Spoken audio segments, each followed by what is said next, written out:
Conosco Emanuel Hassen de Jesus, o Maneco, secretário de Comunicação Institucional da Presidência da República e tem sido nosso principal interlocutor com Brasília, não só nesta situação, nessa questão vivida em razão da catástrofe das cheias do começo do mês, mas em todos os outros, praticamente todos os demais contatos políticos de interesse aqui da nossa região. Maneco, bom dia. Bom dia, Paulo. Bom dia a todos os ouvintes. Prazer estar aqui com vocês. Pena que num tema tão difícil, né, ruim para nós e da região, como essas questões aí do ciclone e da enchente, que infelizmente nos atingiram de uma maneira inesperada, né, inexplicável até agora. Maneco, você quando prefeito teve ampla experiência nesta questão envolvendo cheias, pessoas alagadas, famílias alagadas, tudo destruído. Taquari tem alguns pontos, diversos pontos de alagamento e alagamentos bem acentuados. E hoje você, como nosso interlocutor, tem trazido, inclusive, junto com companheiros em Brasília do PT, tem trazido ministros aqui para a região. São muitas as promessas, muitas as expectativas. O grande receio é de que algumas delas demorem a se concretizar ou até nem se concretizem, frustrando as pessoas que estão precisando, né, Maneco? E é verdade, né? Os anúncios do governo federal que foram realizados, né, em etapas, conforme, infelizmente, a gravidade da situação foi aparecendo para todos nós, né? O governo primeiro, no primeiro dia já deslocou para cá as Forças Armadas, botes, helicópteros, enfim, para aquelas primeiras ações de salvamento mesmo, né? No segundo dia, equipes da Defesa Civil já vieram para a região, logo depois veio a Força Nacional do SUS também, que permanece até hoje, inclusive. E, infelizmente, a situação foi se tornando muito maior do que qualquer um de nós pudesse imaginar, ceifando vidas, inclusive. O evento foi na segunda, né? Na quarta-feira, o ministro Pimenta e o ministro Valdeza estiveram aqui na região, dando o primeiro suporte do governo federal às cidades atingidas. No domingo, né, veio então a comitiva com o presidente em exercício, 8 ministros, secretários nacionais, e fez aqueles primeiros anúncios, né, de 740 milhões de recursos nas mais diversas áreas aqui para a região. E logo em seguida, fruto de uma reunião realizada naquele domingo com as entidades empresariais e de trabalhadores aqui da região, o presidente Lula então fez o outro anúncio, entre outras coisas, principalmente com recurso para a recuperação econômica e social aqui da região, com recurso do BNDES, com juros zero, prazo de carência, enfim, né? E essas coisas estão acontecendo. A Defesa Civil, para este evento apenas da enchente, porque infelizmente nós tivemos outros aqui no estado, né, seca, estiagem, outras enchentes, mas para este já foram 11 milhões para os municípios aqui da região. Os recursos do FGTS, né, anunciados para antecipar, para as pessoas poderem sacar até R$6.000, já estão em todas as cidades habilitados. Os benefícios sociais foram antecipados.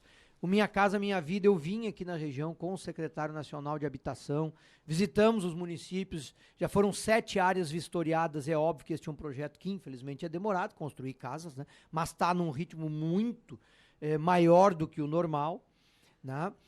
E aos poucos os compromissos do governo federal vão saindo do papel e chegando às pessoas, né? E por isso também esta nova vinda da comitiva agora na quarta-feira, com os ministros ou equipes dos ministérios para reuniões de trabalho, né? É uma visita diferente daquelas que se faz comumente em eventos como esse, que é visitar os locais, enfim, presencial que aconteceu. Dessa vez não. Dessa vez são reuniões de trabalho, ou com os prefeitos, ou com os secretários, ou com as entidades locais, para a gente acelerar e avançar e concretizar as promessas, né, que foram feitas. Nós já tivemos, por exemplo, a semana passada, aqui na quinta-feira, o secretário de Atenção Especializada, que é o setor do Ministério da Saúde que cuida dos hospitais, esteve em Roca Salles, esteve em Mussum, né? Hoje está aqui comigo na região, chegando daqui a pouco, o diretor de Atenção Básica, que é o setor do Ministério da Saúde que cuida dos postos de saúde. Nós vamos visitar Estrela, Arroio do Meio e Cruzeiro do Sul, mas já há garantia do governo, né, tanto na área da saúde quanto na área da educação, de valores para a recuperação total daquilo que foi atingido. E justamente a reunião de quarta-feira também é para isso, para a gente avançar nesse sentido, para que os municípios possam encaminhar o mais rápido possível, né, os seus relatórios com valores, etc., para o governo poder aportar o recurso. Então, obviamente que o nosso esforço é a preocupação da tua pergunta, né? Que os anúncios possam se realizar e realizar o mais rápido possível. E aí isso também é um compromisso meu, né? Enquanto trabalhar no governo federal, mas especialmente por ser da região, por conhecer a região, por ter essa interlocução privilegiada aqui na região e conhecer bem todos os prefeitos, as entidades, enfim, também de fazer, né, este trabalho de viabilizar que os compromissos do governo sejam cumpridos o mais rápido possível. Há uma estimativa preliminar de que cerca de 200 casas em 4 cidades da região foram praticamente destruídas. Passa de 10 mil imóveis que teriam sido afetados por esta situação de enchente. Quando você falava no Minha Casa Minha Vida, vistoria de áreas, quais são os municípios contemplados e de que forma isto vai acontecer beneficiando quem teve a casa destruída? Todos os municípios podem ser contemplados, né? Por um projeto específico, Minha Casa Minha Vida Calamidades. Mas aí tem uma faixa de renda também que se enquadra. enquadra. Até R$ 4.400, né? Uma faixa elevada por ser calamidades, comparando com faixa 1 do Minha Casa Minha Vida. É claro que tem algumas regras que não há como fugir, né? Então, casas em zona de risco, por exemplo, não há como ser construído, porque na verdade nem poderiam estar ali. E a gente sabe que tem várias, né, em situações nesse sentido, na beira do rio, etc, etc, né? Mas os terrenos já foram vistoriados em Encantado, Arroio do Meio, Cruzeiro do Sul, Estrela, Venâncio Aires, aqui do lado, Lajeado e Roca Salles. Nesses municípios, já há áreas vistoriadas pela Caixa, né? Os municípios agora estão finalizando os projetos e a gente espera que quarta-feira possa dar mais um passo adiante nesse sentido. O que ficou combinado na reunião, nas reuniões que se realizou semana passada com o secretário nacional de habitação e com o secretário estadual de habitação, era que o governo do estado viabilizaria as moradias provisórias, né? Está viabilizando, já há notícias de construção em Mussum e Roca Salles, com parcerias com empresas aqui do Rio Grande do Sul, e o governo federal então viabilizasse as moradias fixas, vamos dizer assim, né? Que é as do Minha Casa Minha Vida. Vai atingir todos, tu tem razão. É possível que não, até porque há pessoas que, algumas querem continuar morando no lugar em que foram atingidos, há outras que têm uma renda mais elevada, enfim, têm condições, né, de construir a sua casa. Então, mas o grosso, o governo federal tem recurso e tem o Minha Casa Minha Vida para poder construir as moradias para as pessoas. Foram anunciadas 1.500 casas, né, 200 milhões de recursos para isto. Se for necessário, o governo aporta mais, né? Então, o papel nosso, eu digo, né, governo federal, governo do estado e municípios, é acelerar esse processo para poder construir o mais rápido possível. No meio rural, o levantamento não está concluído, porque tem muita coisa que continua aparecendo. Quais são as medidas, especialmente para o pequeno produtor, ou para aquele que tem uma agroindústria, ou para aquele que movimenta a agropecuária? Primeiro, Minha Casa Minha Vida, né? Que há o incluído Minha Casa Minha Vida. Os requisitos são os mesmos, né? Até R$ 4.400 de renda, enfim. Só que aí esse é diferente, porque tu constrói casas isoladas, né, na propriedade da pessoa. Então este também está viabilizado. Os sindicatos rurais aqui da região já estão se organizando, terminando os mapeamentos. É conforme ele movimenta o talão? Esse valor? O produtor? Não. Neste caso do Calamidades, nós vamos trabalhar para que todas as propriedades que foram atingidas tenham a viabilidade do Minha Casa Minha Vida, né? A gente está ajustando, porque, como tu disseste, o talão, ele não é renda, ele é faturamento, né? E fica maior, na grande maioria, né? Então, através do Minha Casa Minha Vida Rural, nós estamos com as cooperativas de habitação e sindicatos rurais organizando a casa.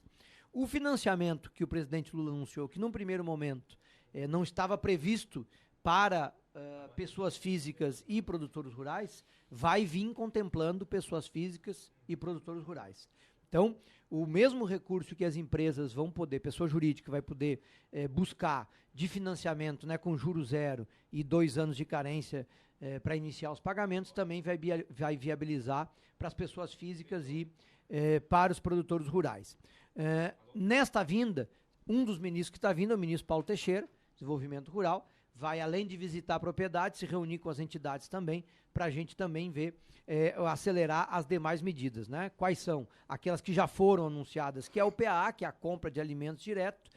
Há um benefício que nós também vamos ter que mudar o regramento, que foi o mesmo aquele da estiagem, que é um valor para diretamente na conta, né, do produtor a fundo perdido, isso também está sendo organizado. Então a gente espera que agora na quarta-feira, no que se refere à agricultura familiar, a gente tenha novidades também. Maneco, a respeito de questões mais estruturais, esse socorro emergencial ele é fundamental, é importante nesse momento, mas de que forma que o governo federal tem observado essa enchente e quais são as medidas que poderão ser tomadas mais à frente para tentar, de alguma forma, minimizar esses danos de futuras cheias que podem vir a acontecer? É importante a gente destacar, né, que, infelizmente, nos últimos 5, 6 anos, nós praticamente não tivemos nenhum recurso para a Defesa Civil Nacional, não tivemos nenhuma ação de planejamento, de prevenção, etc, etc. Né? Isto criou um vácuo. A equipe da Defesa Civil Nacional, por exemplo, há 5, 6 anos atrás, ela tinha cerca de 140 pessoas lá em Brasília. Hoje ela tem menos de 40 pessoas trabalhando. E só neste ano nós tivemos no país, ao mesmo tempo, ali mais ou menos por maio, junho, 1.750 municípios no país com situação de emergência ou calamidade ao mesmo tempo. Isso dá quase 30% dos municípios brasileiros que tiveram eventos climáticos ao mesmo tempo. Isso é uma novidade na nossa vida. Enquanto sociedade, nos últimos anos, este processo de eventos climáticos extremos tem cada vez mais se tornado mais frequentes e mais fortes. E, por outro lado, nós, enquanto sociedade, temos nos preparado menos para eles, né? Menos prevenção, não se cuida do meio ambiente, não tem recursos para isso. Quando a gente assume o governo federal agora, o recurso para a Defesa Civil Nacional era 0. Na PEC da transição, se colocou, se eu não estou enganado, 40 ou 50 milhões, que em menos de 30 dias foi utilizado e regularmente é necessário que se façam novos aportes na Defesa Civil para essas ações emergenciais, né? Que, como eu disse, aqui na região já foram mais de 11 milhões para este evento agora das enchentes. O governo federal, a partir disso e a partir do dia a dia que infelizmente tem nos atingido, tem absoluta consciência que é necessária a prevenção. O PAC, que foi lançado lá no Rio de Janeiro e que tem uma nova etapa de lançamento, provavelmente agora nesta quarta-feira, que são os editais, tem 14 bilhões para o que se chama de PAC das encostas, né? Que é justamente ações, recursos para fazer ações que possam evitar ou diminuir este tipo de situação, né? Sejam elas de enchentes, sejam também de deslizamentos, né? Que aconteceu bastante já lá em São Paulo, por exemplo, que eu tive lá presencialmente. É uma tragédia muito grave que também ceifou vidas, aí foi por deslizamento de terra, né? Então, pelo menos agora, o governo federal, além da consciência, está organizando a Defesa Civil e retomando as ações de prevenção que nos últimos 4, 5 anos ficaram inexistentes. Mas falando exatamente aqui da região, Maneco, existe alguma obra, alguma medida que está sendo estudada, que poderia ser implementada e de alguma forma minimizaria esse problema? Nós não tivemos tempo para isso ainda, né? E nem os municípios também não. Vocês da imprensa estão acompanhando e aproveitando aqui já para fazer, né, um elogio, um parabéns para o trabalho que vocês realizaram, especialmente naqueles primeiros dias, né? As equipes todas na rua, né? E certamente teve repórter, funcionário que estava com a casa atingida e estava com o microfone na mão fazendo um trabalho de informação, né? E a imprensa aqui da nossa região cumpriu um papel fundamental, então de parabéns por isso. Então não deu tempo ainda para nenhum tipo de planejamento, né? Quando a gente vem visitar os municípios aqui, a preocupação é o imediato e o futuro logo em seguida. Espero que logo, assim que a situação se estabilizar, a gente possa tratar disso. Maneco, no rol daqueles que precisam de participação, de colaboração, nós deixamos fora empresários de pequeno porte, o comércio em geral. Tem alguma medida por parte da Receita ou tributação federal para contemplar eles? Já foi realizada, né? Não é muito, mas ajuda, que é a prorrogação para um pagamento dos impostos simples, por exemplo, né? Foi prorrogado, se eu não estou enganado, a parcela do mês passado para dezembro e a próxima para janeiro, algo assim, né? Isso dá pelo menos um aporte momentâneo. E os recursos do BNDES são especialmente para este tipo de empreendedor, né? Para o pequeno e para o médio, que possam ali buscar o recurso com prazo de carência, sem juro, para poder viabilizar, né, a retomada do seu negócio. E eu sei também que municípios aqui da região, Estrela, por exemplo, né, estão organizando pequenas linhas de crédito também para atingir este empreendedor. Então, as medidas que são possíveis, que a lei permite, estão sendo executadas. Volto a dizer, a vinda desta terceira comitiva, o trabalho que a gente tem feito aqui com a vinda de secretários ou diretores, né, do governo, como foi semana passada, como é hoje à tarde, é para a gente poder acelerar este processo, porque a gente sabe que a situação é muito grave e a gente tem que viabilizar que as coisas aconteçam o mais rápido possível. Nós gostaríamos de encomendar para uma próxima entrevista o que é possível em projetos mais avançados para monitoramento e sistemas de alerta para esse tipo de situação. Você que é conhecedor desta área, por favor, numa próxima entrevista nós gostaríamos de abordar esse assunto. Só para fazer um lembrete, quando eu era prefeito, nós iniciamos, eu digo a sociedade, os governos, né, federal e estadual da época, porque inclusive lá em Taquari foi instalado, na época, um medidor. Né? Se eu não estou enganado, o comandante da Defesa Civil Regional naquela oportunidade era o Coronel Renner, que hoje trabalha na Prefeitura de Lajeado. Né? Havia um plano nacional de defesa civil que se espelhava nos estados e depois vinha para os municípios, que infelizmente foi interrompido nos últimos 5, 6 anos e que nós vamos ter que retomar isso tudo novamente. Obrigado, Maneco, pela visita, pelas informações. Um abraço. Eu que agradeço mais uma vez a oportunidade de poder estar aqui junto com vocês. Volto a dizer, né, infelizmente com um tema triste e que a gente espera que logo em seguida possa voltar aqui conversar com vocês com notícias boas para a região e para o estado. Grande abraço e bom dia a todos. Tá certo, Emanuel Hassen de Jesus, o Maneco, secretário de Comunicação Institucional da Presidência da República.